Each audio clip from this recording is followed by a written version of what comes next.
This might come as a shock to you, and there's a part of you that might not want to believe me or might not believe me. But you have to just trust what I'm saying. The reason that you're suffering is continuing to happen is because you want to get rid of it. And the reason you want to get rid of it is because you have never really looked at it. Because if you had really and truly looked at the suffering, suffering cannot take place.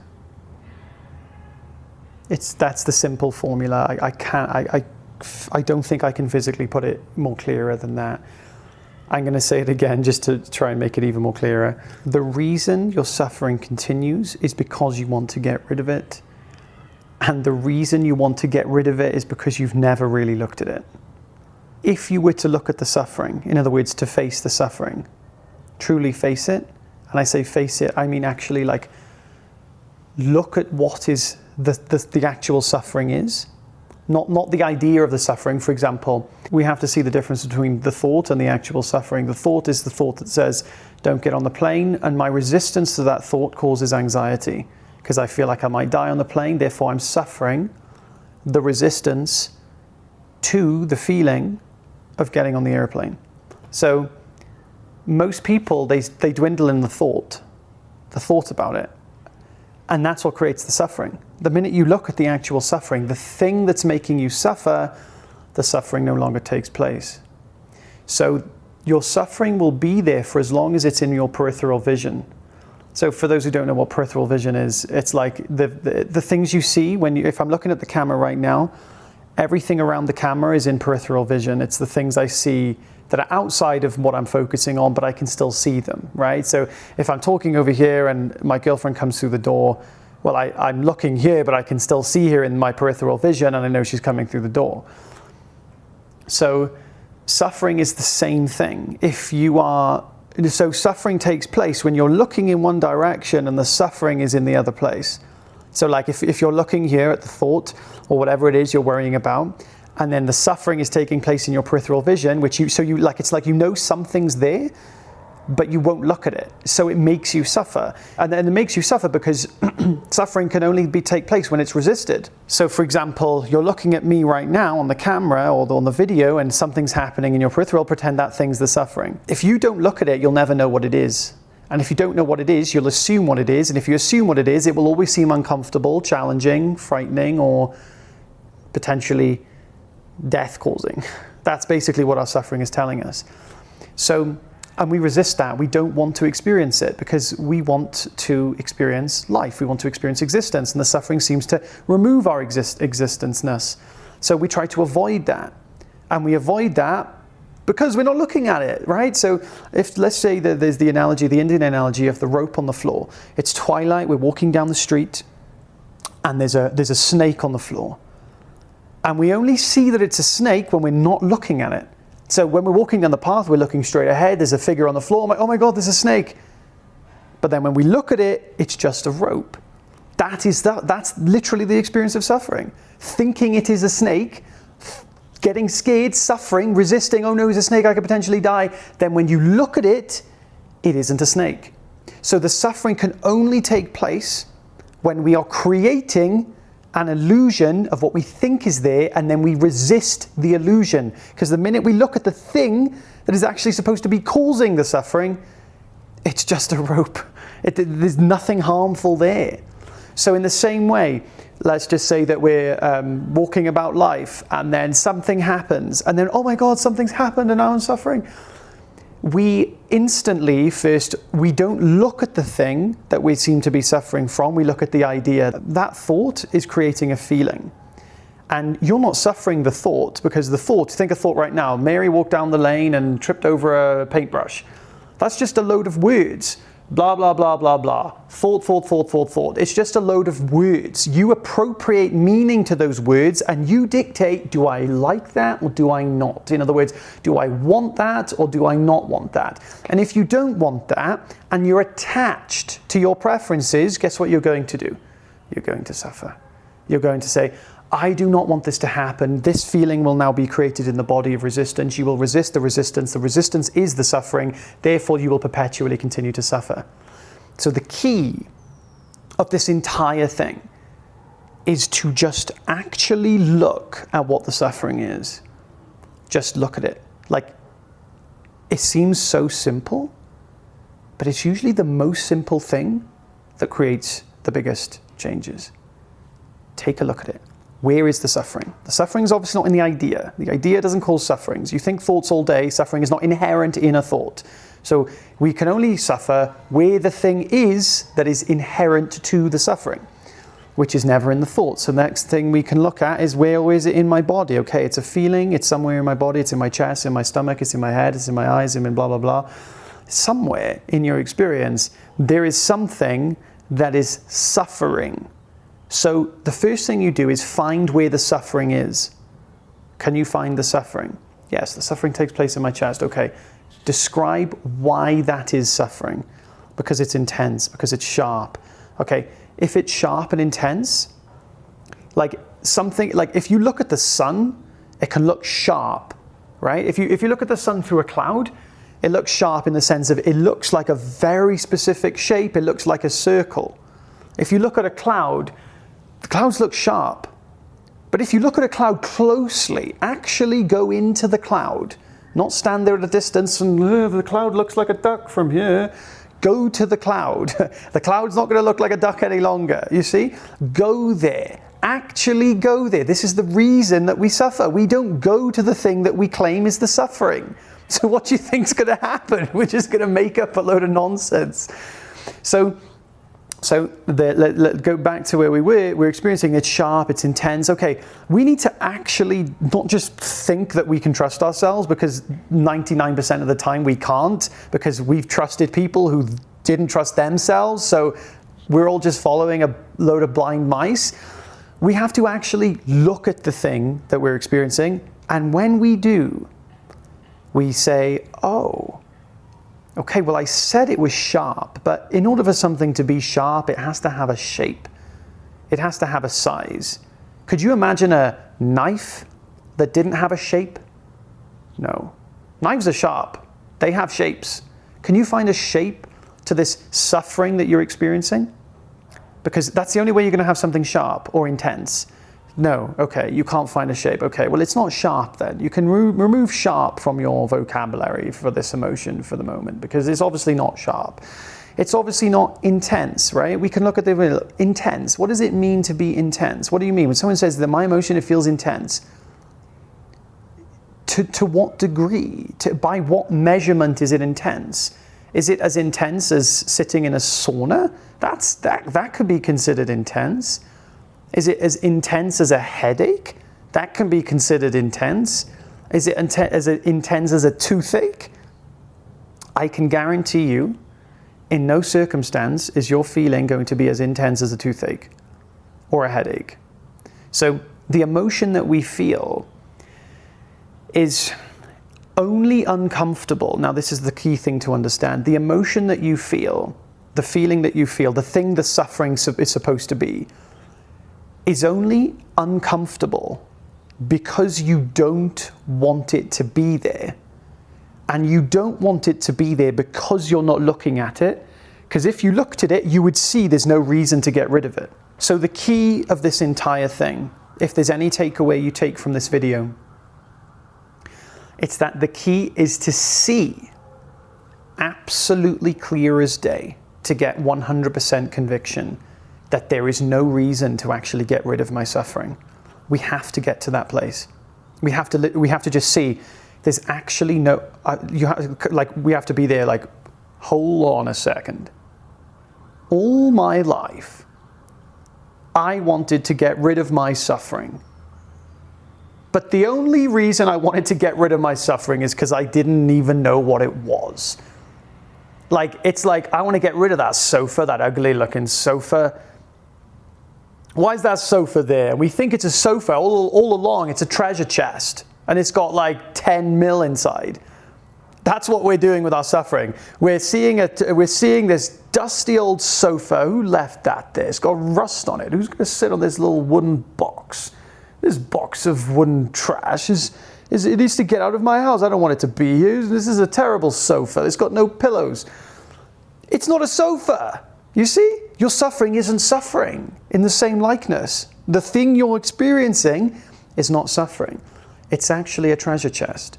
And what is the treasure that we find when we actually go to this experience that we're having of our suffering? The chest, the treasure, the 10 mil is recognizing that we do not need to remove it. And I cannot stress how profound this recognition is. Because the minute that you do no longer need to remove your suffering is the minute that the essence of suffering has just evaporated from your experience. Because think of this. Every time you have suffered, the reason you're suffering is only because you want to remove something that is there that cannot be removed, at least in that moment. So your suffering, in essence, is wanting to remove suffering. That is suffering in its purest form. And when you want to remove suffering, you are in the essence of suffering. That is the holy grail of suffering. When you want to remove your suffering, you could not be doing a better job at suffering. That is the highest degree of suffering, is wanting to remove it. It is the purest form. So the minute that you see, do you see how crazy this is going to be for your experience if you understand what I'm saying right now? The minute that you no longer see the need to remove your suffering, you've just taken by the root the most potent source of the suffering is your desire to remove it. And beyond that point, you're going to have a lot easier time in life. So now that you no longer want to remove your suffering, you're now going to be able to be open to what I'm about to tell you. And what I'm about to tell you is the next part of your path. This is very key to understand here. The next part of your path. You've gone through this video, you've listened to my other videos on suffering, you think, this is the last one I have to listen to on suffering. And now you've got to this point and I'm about to present to you the next step. Very important. Second most important part of this video is what to do now. So now that you're at this stage where you don't want to remove your suffering, you've seen your suffering and there's actually nothing there to suffer from, like there's actually nothing, like the suffering that we think is there is not really there. It's like a snake, it's like the rope that we thought was a snake. There's nothing actually there. There's no tiny little insects inside our stomach like kicking the shit out of it. Nothing is going on there. Do you see what I mean? Like there's nothing actually happening. And when we see that, the energy of the emotion expands, releases. If that expands, it just disappears. And that's how you make your suffering disappear, by simply not wanting to get rid of it. Your suffering is there to be loved. Like literally, that sounds like such a woo-woo, fairy pixie thing to say. Where's my crystals? Let me heal my chakra. This is legitimate though. Like I'm not just saying this. Your emotions are there to be loved. Like everything in your experience is there to be 100% la la la la loved. La la la la la. I can't sing anymore. I vomited so much a few days ago that my throat is pretty wrecked. Everything is there to be loved. Everything in your experience. So why not just love it? And you know how to love it. Don't make me give you a tutorial on how to love something. Don't. You know how to. I'm just gonna trust. You know how to love something. We don't need a tutorial on that. Love it. Just do it. You know how to do it. Do it the way you think is the way to do it. That'll be the way. Now the next step that we took so long to move on.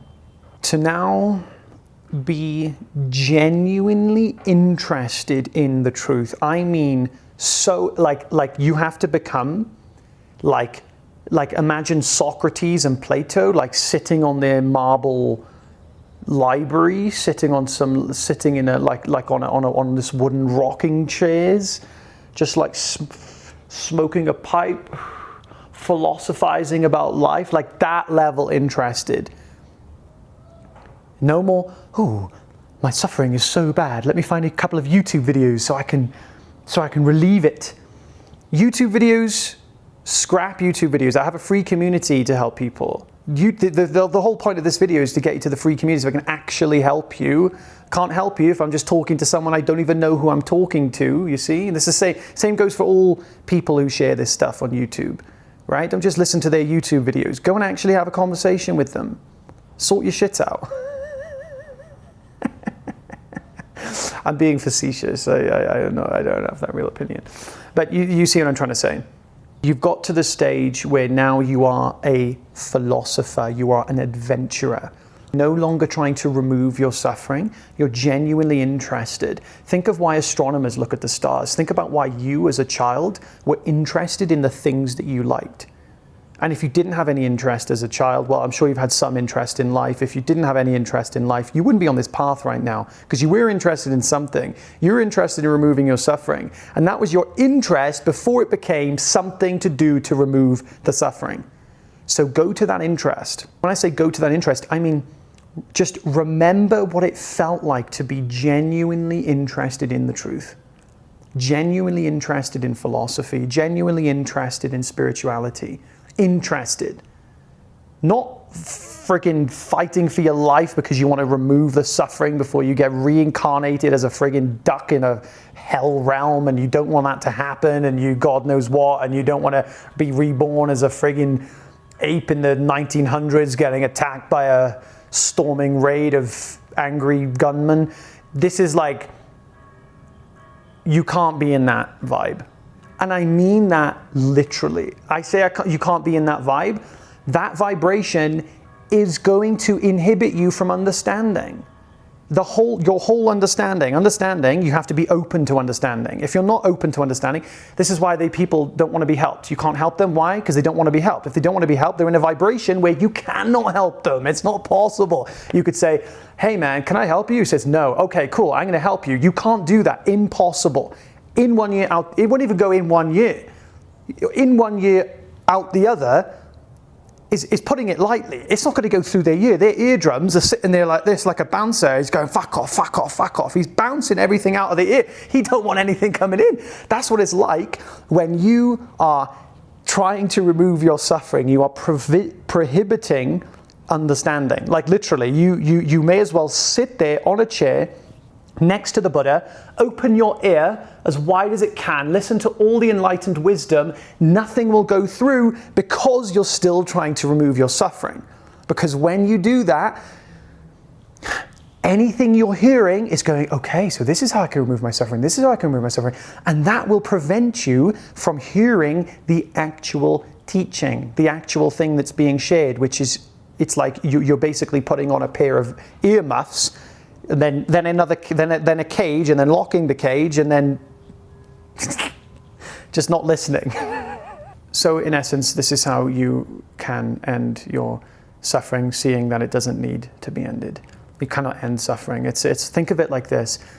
Suffering is a tool to reveal to you that you have been pointing in the wrong direction. If the kneecap didn't feel pain, we would all break our legs and we wouldn't be able to walk anymore. So like, yeah, we can walk if there's pain in the knee, but if there's too much pain in the knee, well, that means there's something in the knee that has been damaged so repeatedly over a period of time that eventually the pain will be redundant because you will not be able to walk on it because you've damaged the actual thing that makes the knee functional. That's why we feel pain. Now, in the same way, we feel suffering, not because God wants us to suffer. People ask me all the time, Sajid, why do people suffer? If God's so lovely, why doesn't God make everyone happy all the time? God doesn't make people suffer. The suffering is not a thing that actually happens in the way we think it does. I'm not disregarding suffering. There is suffering, but it's not what we think it is. but I have compassion and respect. I've suffered. I know what it feels like, but it's not. It was the only reason I was suffering is because I wasn't looking at it. I didn't know what it was. So suffering can only happen in ignorance. So whenever there is suffering, oh my God, amazing. Suffering's back. Hey man, how's it going, my friend? Thank you for pointing me in the right direction. I was about to walk off an ignorance cliff. And then suffering comes in and takes you back in the right way. So suffering is literally the signpost before you walk off the ignorance cliff. Think of it like that. So your suffering should be your best friend. Basically, your suffering should be your partner in crime, basically. Think of it like that. Have that attitude. Guarantee you, you're not going to suffer again. I have a free community. The link is in the description. I do meditations every single week, and there's a beautiful group of people there that I think you're going to love. So thank you all for being here. Have an amazing day, guys. Take care. Bye.